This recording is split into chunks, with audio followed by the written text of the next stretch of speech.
Malheureusement, plus de 80% d'entre vous qui regardent nos vidéos ne sont pas encore abonnés. Nous vous prions de vous abonner pour nous soutenir afin d'atteindre les 200 000 abonnés. Inch'Allah. Nous allons maintenant passer à la prochaine question. Depuis le micro des sœurs à droite. La sœur au micro, vous pouvez poser votre question. Bonsoir à tous. Je m'appelle Prashanti Dasri. Je viens d'Inde. Je suis chrétienne de naissance et j'ai récemment déménagé à Dubaï en août 2011. J'ai découvert l'islam ici et mon frère, qui vit également à Dubaï, me parle souvent d'Allah. Avec toutes les connaissances qu'il m'a partagées, je suis vraiment convaincue que l'islam est une religion directe et claire.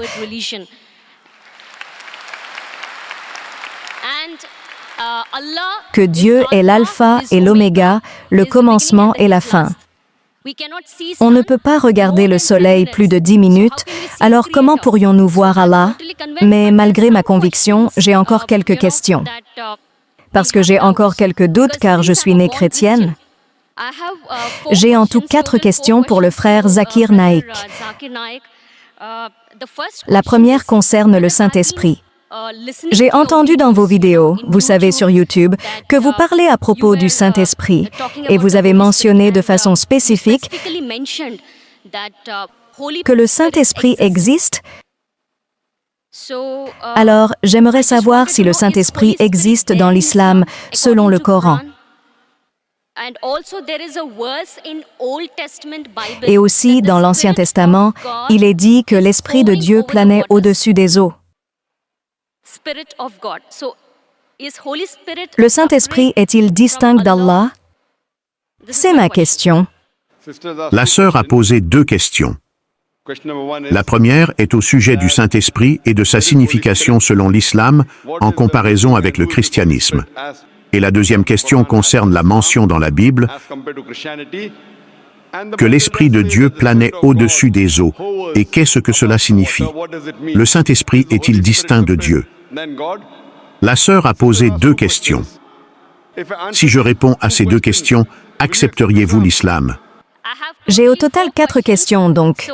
Je répondrai d'abord aux 2 premières, et ensuite vous poserez les 2 questions suivantes. Oui, bien sûr, absolument. Je suis convaincue à 70%, et toutes les connaissances que mon frère a partagées avec moi, et vos vidéos que j'ai regardées, font que je suis convaincue à 70%. Je suis très honnête et très transparente. Donc, Inch'Allah, si les 4 questions répondent à vos questions, vous acceptez l'islam. Inch'Allah, j'accepterai l'islam. La sœur a posé 2 questions, puis ensuite elle posera les 2 autres questions. Ces questions sont que la Bible mentionne le Saint-Esprit, et donc, quelle est la référence du Saint-Esprit dans le Coran? Quelle est la définition du Saint-Esprit? Ce n'est pas la même chose que ce qui est mentionné dans l'islam, parce que quand les chrétiens parlent du Saint-Esprit, ils présument qu'il fait partie de la Trinité, le Dieu trinitaire, bien que le mot Trinité n'existe pas dans la Bible, nulle part. Le Père, le Fils et le Saint-Esprit. Quand ils disent le Père, ils pensent à un Dieu tout-puissant ressemblant à un Père Noël, assis dans les cieux avec la terre comme un repose-pied. Quand ils parlent du Fils, ils pensent à Jésus-Christ, paix sur lui, comme Jeffrey Hunter dans le film Le Roi des Rois, avec des yeux bleus et un nez bien formé, pas un polype comme un homme d'origine juive. Quand ils parlent du Saint-Esprit, ils pensent à la colombe qui est venue à la Pentecôte ou quand Jésus-Christ a été baptisé. Quel est l'Esprit mentionné dans le Coran? Ce que je crois, c'est que le Coran parle de l'archange Gabriel. Il est l'un des anges envoyés par Allah, subhanahu wa ta'ala, et l'un de ses rôles était de transmettre la révélation à Muhammad, paix et bénédiction sur lui, et bien d'autres rôles qu'il a eus. Donc, nous croyons en l'archange, ainsi si vous dites qu'il y a un esprit, nous n'avons aucun problème avec cela, mais il ne fait pas partie de la Trinité, et les 2 sont séparés. L'archange Gabriel est séparé d'Allah subhanahu wa ta'ala, et l'esprit mentionné même dans la Bible est séparé d'Allah subhanahu wa ta'ala. C'est l'enseignement de l'Église, car le mot Trinité n'existe nulle part dans la Bible. Mais si vous lisez le Coran, la Trinité est mentionnée 2 fois dans le Coran, dans la sourate 4 en Nisa, verset 171, où il est dit « Et ne dites pas 3, cessez, ce sera meilleur pour vous ». Donc, le Coran dit « Ne dites pas 3 ». Et le même message est répété dans la sourate 5 Al-Maïda, verset 73, où il est dit « Ce sont certes des mécréants, ceux qui disent « En vérité, Allah est le troisième de 3 ». Ainsi, le mot Trinité apparaît dans le Coran 2 fois. Et aux 2 endroits, il est dit qu'il est erroné d'utiliser le mot Trinité. Et dans le Coran, il est écrit de ne pas dire Trinité, mais le mot Trinité n'existe pas dans la Bible. Le verset qui se rapproche de la Trinité dans la Bible est la première épître de Jean chapitre 5 verset 7 qui dit « Car il y a 3 qui rendent témoignage dans les cieux, le Père, le Fils et le Saint-Esprit. Et ces 3 sont un. » Donc, si vous lisez la version révisée de la Bible, qui a été révisée par des érudits de la plus haute notoriété chrétienne, ils disent que ce verset de la première épître de Jean chapitre 5 verset 7 est une interpolation, une fabrication et une invention. Et ils ont donc retiré ce verset de la Bible. Ainsi, le verset de la Bible qui ne parlait pas directement de la Trinité, mais qui était le plus proche de la Trinité, est rejeté par les érudits du christianisme pour cause de fabrication et d'invention. Ainsi, naturellement, l'Esprit et Dieu Tout-Puissant sont 2 entités différentes. Ils ne sont pas les mêmes. Et dans le Coran, il est question de l'archange Gabriel. Il est l'ange d'Allah, subhanahu wa ta'ala. J'espère que cela répond à la question. Oui, mon frère. J'aimerais donc connaître tes 2 autres questions. Oui, ma 3e question est seulement liée au Saint-Esprit.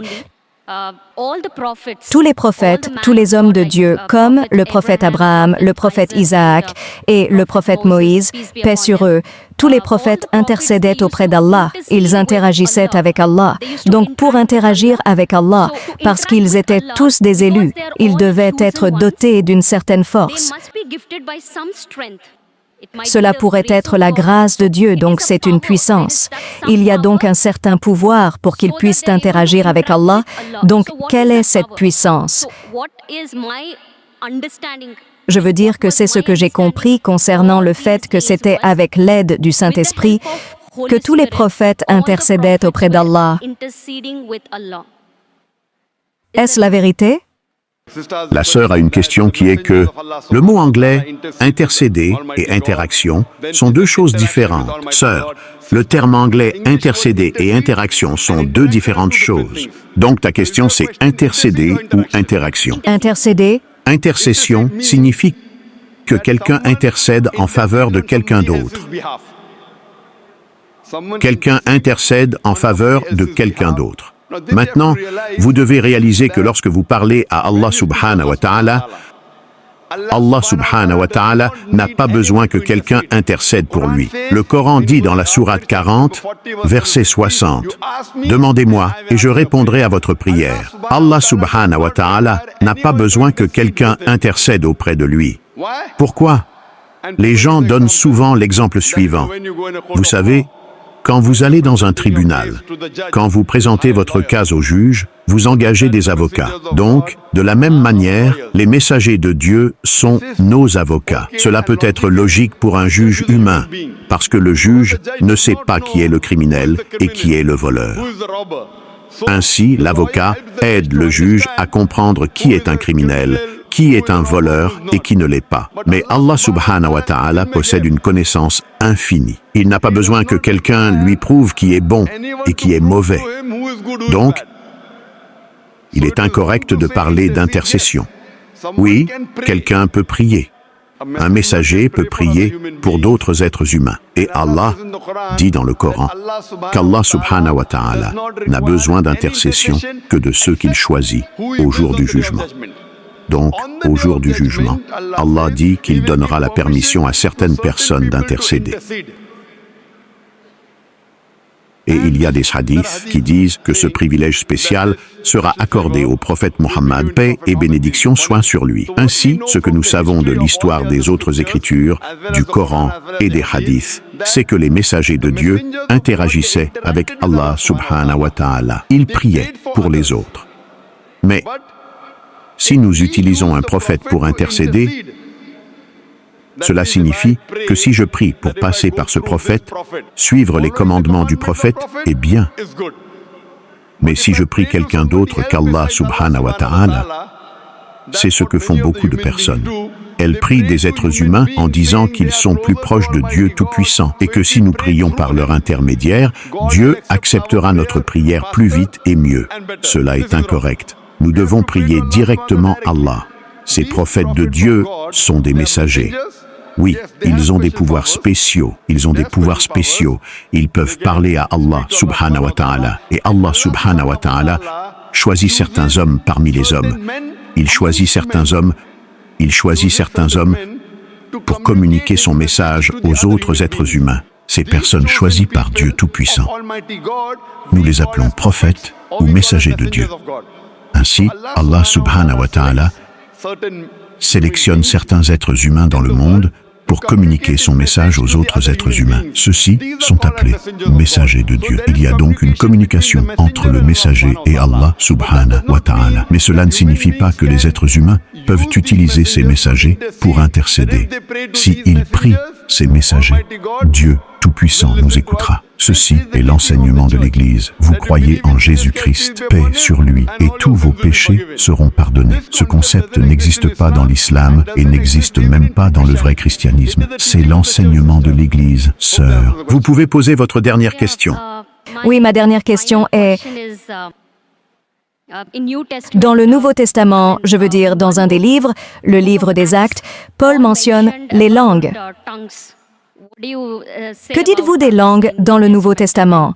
Je veux dire, selon l'islam, est-ce que c'est totalement éliminé si ça n'existe pas? Ou bien le don des langues existait à cette époque? La sœur pose une question à propos des langues mentionnées par Paul. Si vous me donnez la référence, je serai mieux placé pour répondre. Il y a beaucoup de choses mentionnées dans la Bible sur les langues. Il y a de nombreux versets dans le Coran qui parlent de la langue. Si vous me donnez la référence précise à laquelle vous faites allusion, je pourrai mieux répondre. Mais en général, il y a beaucoup de déclarations dans la Bible parlant des langues. Et il est aussi dit, si vous lisez l'Évangile de Marc, quiconque est un croyant pourra comprendre les langues étrangères et parler des langues étrangères. Cela signifie que si vous êtes croyant en Dieu, vous pouvez comprendre les langues étrangères. Et vous pouvez parler des langues étrangères. C'est ce que j'ai fait lorsque j'ai eu un débat avec le docteur William Campbell. Je lui ai donné un billet de 100 roupies. Et le billet indien de 100 roupies, comme vous le savez peut-être, est écrit dans 22 langues officielles. Je l'ai lu en anglais, 100 roupies. En hindi, cela dit Ek Sao Rupai. Je lui ai demandé de lire les 20 autres langues, s'il est croyant. Et il n'a pas pu. Il y a de nombreuses références dans le Coran parlant des langues. Si vous lisez le Coran dit dans la sourate Rum, sourate 30, verset 22, qu'Allah subhanahu wa ta'ala a créé les êtres humains en différentes couleurs et langues afin que vous puissiez vous reconnaître mutuellement. Ainsi, les hommes de compréhension comprendront. De plus, le Coran dit qu'au jour du jugement, vos langues, vos organes, vos mains, témoigneront de ce que vous avez fait de bien ou de mal. Il y a divers hadiths du prophète parlant de la langue. Donc, il y a de nombreuses références dans le Coran parlant de la langue et de nombreuses références dans la Bible qui parlent de la langue et comment tester un croyant. J'espère que cela répond à la question, sœur. Merci. Donc, ma dernière question est que j'ai un ami musulman et il m'a suggéré de lire la Bible, l'Ancien Testament. Il a spécifiquement mentionné de parcourir l'Ancien Testament dans la Bible, puis il m'a dit de lire ensuite le Coran. Mais, comme vous l'avez mentionné spécifiquement, vous savez que le Coran est la dernière révélation donnée par Allah. Alors, en tant que musulman, que me suggérez-vous? Parce que mon ami, qui est musulman, m'a dit de lire d'abord l'Ancien Testament, puis le Coran. La sœur pose la question. Son ami lui a dit de lire d'abord l'Ancien Testament, puis le Coran. Sœur, ce n'est pas obligatoire. S'il y a quelque chose comme l'Ancien Testament et le Nouveau Testament, alors il y a quelque chose comme le Dernier Testament dans le Coran. Ainsi, lorsque les chrétiens parlent de l'Ancien et du Nouveau Testament, ceci est le dernier et ultime test d'Allah, Maintenant, je vous pose la question. Supposons que vous ayez différentes versions et éditions d'un livre. Par exemple, vous êtes allé dans une école de médecine. J'étais dans une école de médecine. Vous savez que le professeur Keith Moore a écrit plusieurs livres, et son livre avait une première édition, une deuxième édition, une troisième édition. Alors, liriez-vous la première édition ou la dernière édition? Bien sûr, je choisirai la dernière. Oui, si vous aimez vraiment la première édition, par exemple, si vous êtes fan de la première édition, je dirais, pas de problème. Lisez la première édition, puis lisez la dernière édition. Donc, si vous êtes vraiment attaché à l'Ancien Testament et que vous savez que l'Ancien Testament est proche de votre cœur, alors le Coran dit dans la sourate Imran, sourate 3, verset 64, « Venez à un accord commun entre nous et vous ». Alors, je dirais que si vous êtes vraiment attaché à l'Ancien Testament, pas de problème. Lisez l'Ancien Testament, puis lisez le Coran. Au moins, acceptez ce qui est commun. Et quand nous lisons l'Ancien Testament, le Nouveau Testament et le Coran, nous découvrons que ce qui est commun dans ces Écritures est qu'il y a un seul Dieu et il mérite d'être adoré. Il n'a pas d'image, il n'est pas engendré. Cela dit aussi que Jésus-Christ, paix sur lui, n'est pas Dieu. Et les deux Écritures disent que le dernier et ultime messager est le prophète Muhammad, paix sur lui. Alors, sœur, maintenant, êtes-vous prête à accepter l'islam? Bien sûr, oui.